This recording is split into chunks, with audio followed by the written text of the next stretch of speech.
What is going on, guys? Welcome to HomeCraft Cocktails. Cocktails you can make from the comfort of your home. My name is Briss, and today we'll be going over the Paloma. The word Paloma is Spanish for dove, and is likely named after the very famous Spanish song La Paloma, which dates back all the way to 1860.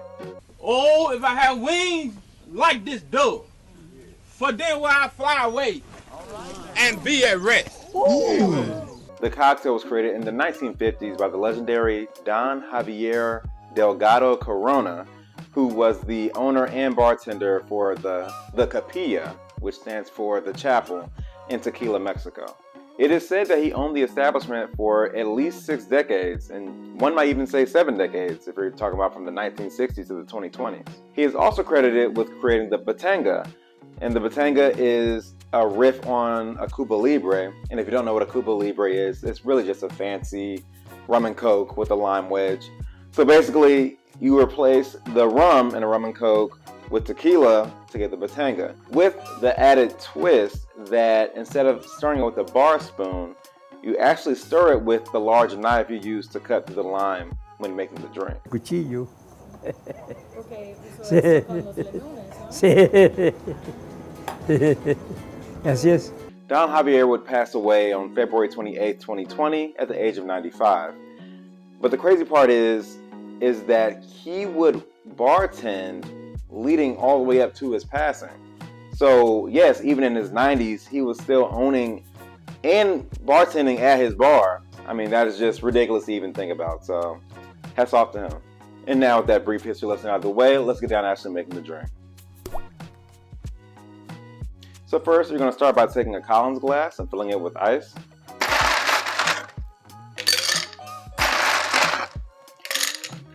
Next, you'll want to pour 2 ounces of Blanco tequila.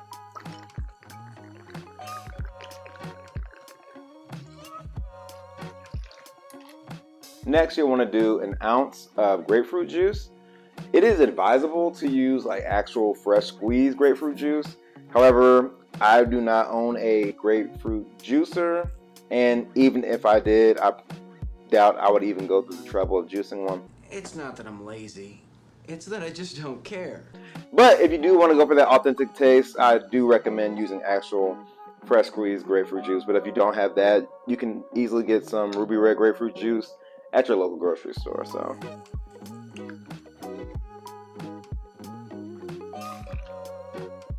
after your grapefruit juice, then you want to do half an ounce of lime juice.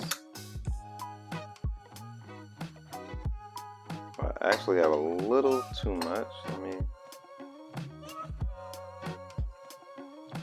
set this down a bit. Had like 3/4 of an ounce. Didn't want to mess up the ratio. Ooh, man, that's sour. All right, next you'll want to do 3/4 of an ounce of simple syrup. And yes, just like I told you in my last video, I finally did end up getting a pourable bottle instead of having to use my jar of simple syrup. So, you know, we're making advancements here on this show, just to let you know.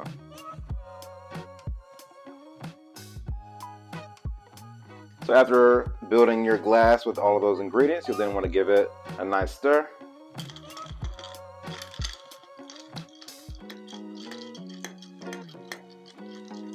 And after stirring, you'll then want to top your drink off with club soda. And I'm using Schweppes myself.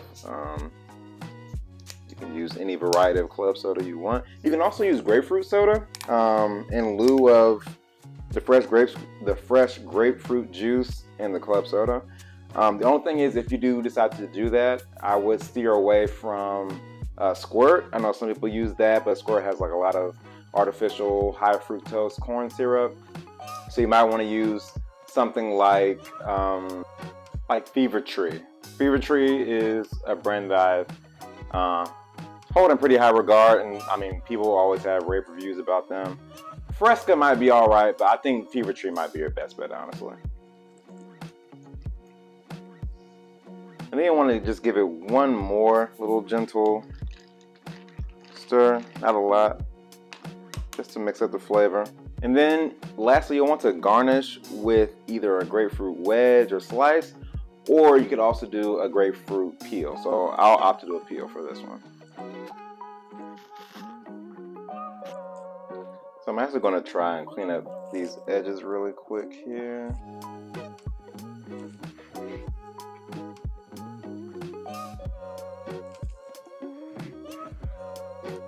Let's make it look more presentable.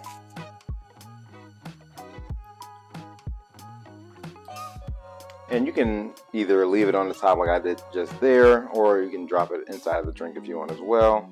But I'll just leave it on top for now. And then just drop your straw in there. There you have a Paloma.